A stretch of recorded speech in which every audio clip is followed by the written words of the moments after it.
کراچی کی سیاست پر گہری نظر رکھنے والے وہ لوگ جو ایم کیو ایم کی انٹرنل پالیٹکس یا ان کے تنظیمی اسٹرکچر سے واقفیت رکھتے ہیں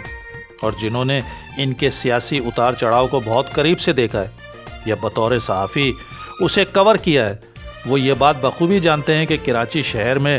بسنے والی مہاجر قوم کو یا ان کی واحد نمائندہ جماعت ایم کیو ایم کو کس نے سب سے زیادہ نقصان پہنچایا۔ یہ بات سن کر ایک عام آدمی اور خصوصاً کراچی والوں کے ذہن میں یقیناً وہی جواب آئے گا جو پچھلے 30 سال سے ایم کیو ایم دیتی آ رہی ہے، یعنی کہ کراچی میں ہونے والے لسانی فسادات سے لے کر ایم کیو ایم کی ٹوٹ پھوٹ اور تقسیم تک کا الزام تیسری قوت یعنی اسٹیبلشمنٹ پر لگایا جاتا رہا ہے، جسے یکسر مسترد بھی نہیں کیا جا سکتا۔ اسی طرح اسٹیبلشمنٹ کی طرف سے بھی پچھلے 30-40 سال سے ایم کیو ایم پر انتہائی سنگین نوعیت کے الزامات عائد کیے جاتے رہے ہیں، جس میں کراچی کے امن و امان سے لے کر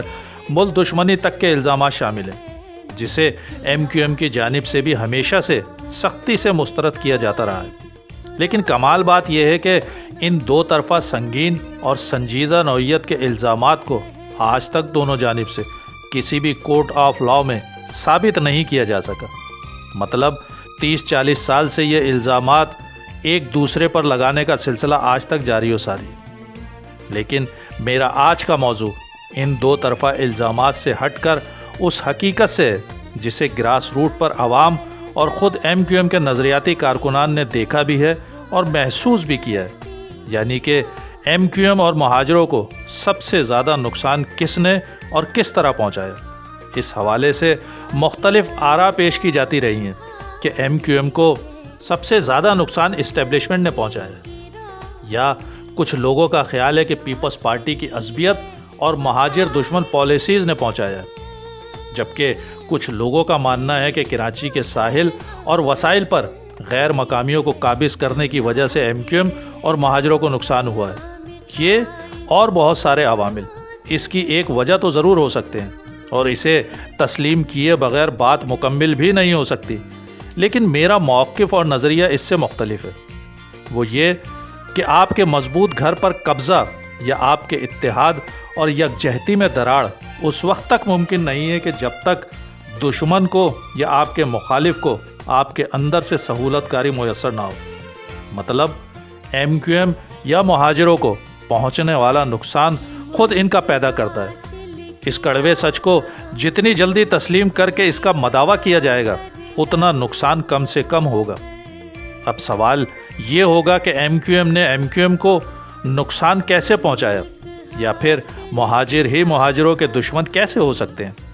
اس کا جواب ہر اس شخص کو بآسانی مل جائے گا جو اپنے گریبان میں جھانکنے اور اپنے ضمیر کی عدالت میں کھڑے ہونے کی ہمت اور جسارت کرے گا، یعنی کراچی میں رہنے والا ایک عام اردو اسپیکنگ یا پھر ایم کیو ایم اور الطاف حسین کا سچا اور باوفا کارکن آج تک یہ سوال خود سے کرتا آیا ہے۔ پہلی مرتبہ میں اس سوال کو اس شہر اور مہاجر قوم کے مفاد میں کھول کر بیان کر رہا ہوں، اور اس سوال کو ذرا وضاحت کے ساتھ اگر سامنے رکھوں تو اس سے مراد ایز اے ہول مہاجر نیشن یا ایم کیو ایم کی بات نہیں کی جا رہی کہ پوری مہاجر قوم نے مہاجروں کو یا پوری ایم کیو ایم نے ایم کیو ایم کو نقصان پہنچایا، بلکہ اس سے مراد یہ ہے کہ 9-0 کے اطراف میں لگے بیریئر کے اندر شیشوں کے بڑے بڑے کمروں میں ٹھنڈی مشینوں میں بیٹھ کر قوم اور تحریک کی قسمت کا فیصلہ کرنے والوں نے اسے نقصان پہنچایا تھا،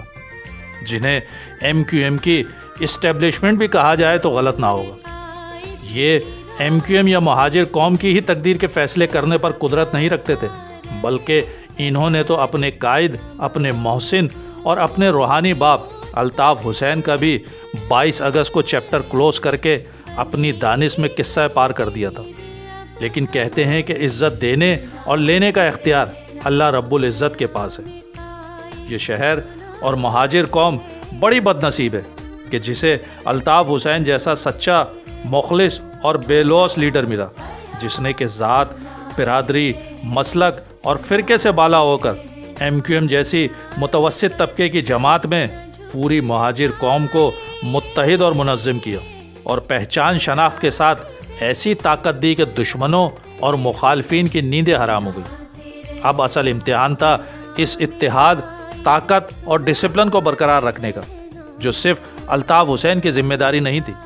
لیکن افسوس کہ نیچے موجود کچھ انا پرستوں اور ناعاقبت اندیشوں نے اپنی ضد اور ہٹ دھرمی کی وجہ سے پوری قوم اور شہر کو وہ ناقابل تلافی نقصان پہنچایا کہ جس کے آفٹر شاک سے آج بھی یہ شہر لرزتا ہے۔ 9/0 پر جا بجا لگے کتبوں پر لکھی یہ تحریر کہ طاقت خدا کا عطیہ ہے، اسے حاصل کر کے خود کو خدا مت سمجھو، اس پر عمل کرنے سے اسٹیبلشمنٹ نے شاید کبھی نہیں روکا تھا۔ جاگیردارانہ نظام کے خلاف بننے والی ایم کیو ایم کے ذمہ داران کو جاگیردارانہ سوچ، رویے اور لہجے اختیار کرنے پر کسی دشمن ایجنسی نے مجبور نہیں کیا تھا۔ اپنی مٹی پہ چلنے کا سلیقہ سکھانے اور پڑھانے والوں کو سنگے مرمر پر چلنے اور ٹھنڈی مشینوں میں آرام دہ کرسیوں پر بیٹھ کر عوام اور کارکنان کو معمولی کیڑے مکوڑے سمجھ کر ان کی زندگیوں سے کھیلنے کا درس شاید الطاف حسین نے نہیں دیا تھا۔ عوام کے دلوں پر حکمرانی کرنے والی جماعت کی اکثریت کو زمینوں پر قبضے کرنے کی ترغیب الطاف حسین نے اپنی فکری نشستوں میں نہیں دی تھی۔ تحریک کے لیے اپنا تن من دھن قربان کر دینے والوں کی اولادوں اور فیملیوں سمیت ایم کیو ایم کے سینئر اور نظریاتی کارکنان کو دیوار سے لگا کر اپنے من پسند لوگوں کو نوازنے کہ جن کے کردار اور کریکٹر کی بھی کوئی ضمانت نہیں تھی، یہ سازش یقیناً MI6 یا موساد کی نہیں ہو سکتی۔ آج اگر میں یا مجھ جیسے ہزاروں لوگ جو کراچی کا درد رکھتے ہیں وہ اگر یہ سوال اٹھا رہے ہیں تو وہ مہاجر دشمنی یا بغض الطاف میں نہیں کہہ رہے، بلکہ 30-40 سال سے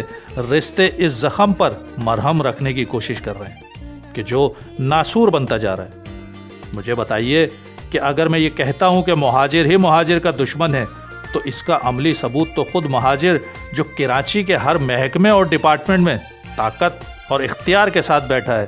خود اپنے لہجے اور رویے سے دے رہا ہے۔ اپنے دل پر ہاتھ رکھ کر بتائیے کہ کراچی کا کوئی ایک محکمہ، چاہے KMC ہو، KDA ہو، SBCA ہو، واٹر بورڈ ہو، اینٹی انکروچمنٹ سیل ہو یا کے الیکٹرک سمیت کوئی ایک محکمہ ایسا بتا دیجئے کہ جہاں 1 اور 7 گریڈ سے لے کر 17 اور 19 گریڈ تک بیٹھا شخص جو اردو بولنے والا ہے وہ اپنی ہی زبان بولنے والے کو تنگ اور پریشان نہ کر رہا ہو۔ حالانکہ ان پر بیٹھے لوگوں کی اکثریت ان لوگوں کی ہے کہ جنہیں ایم کیو ایم نے ہی نوکریاں دیں۔ یہ اگر اپنی اہلیت اور قابلیت پر بھرتی ہوتے تو اکثر کو پیون اور چوکیدار کی ہی نوکری ملتی، لیکن آج 17، 18 اور 19 گریڈ کی سیٹوں پر بیٹھ کر جو فرعونی رویہ اختیار کیے ہوئے ہیں یہ کسی دشمن ملک کا منصوبہ تو نہیں ہو سکتا۔ یہی وہ مہاجر دشمن رویے، لہجے اور پالیسیز ہیں کہ جس کی وجہ سے آج کراچی کا مہاجر خود کو تنہا اور اجنبی محسوس کرنے لگا ہے۔ اس میں بڑھتا احساس بیگانگی اب احساس بیزاری میں تبدیل ہوتا جا رہا ہے اور وہ خود کو پاکستان کی سیاست سے لاتعلق کرتا جا رہا ہے، جو خطرے کی علامت ہے، اور اس کے ذمہ دار کوئی اور نہیں خود ہم ہیں۔ ہمیں اپنے اپنے گریبانوں میں جھانکنا ہوگا۔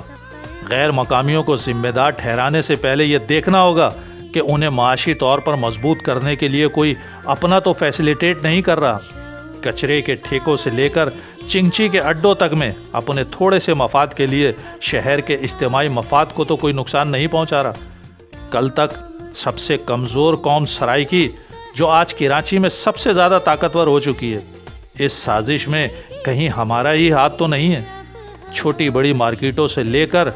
مہاجر آبادیوں تک میں رہائش اور کاروبار کے لیے رسائی کون ممکن بنا رہا ہے؟ مہاجر آبادی جو کراچی کی اکثریتی آبادی ہوا کرتی تھی، اسے سمیٹتے سمیٹتے کراچی کے ضلع سینٹرل اور اب سینٹرل کے بھی کچھ علاقوں تک محدود کرنے کی سازش کیا باہر کے لوگ آ کر رہے ہیں؟ یہ سوال جتنے حساس اور اہم ہیں اتنی ہی مہاجر قوم کی بقا اور سلامتی سے جڑے ہیں۔ لہٰذا اس بحث یا تکرار کو سننے تک نہ محدود کیجیے گا، اپنے اپنے حصے کی شمع کو روشن کیجیے۔ ہم اور آپ تو اپنا وقت گزار چکے، مگر کیا اپنی آنے والی نسلوں کو بھی یہی محرومیاں اور ناکامیاں دے کر جائیں گے؟ خدارا ایک بار سوچئے گا ضرور۔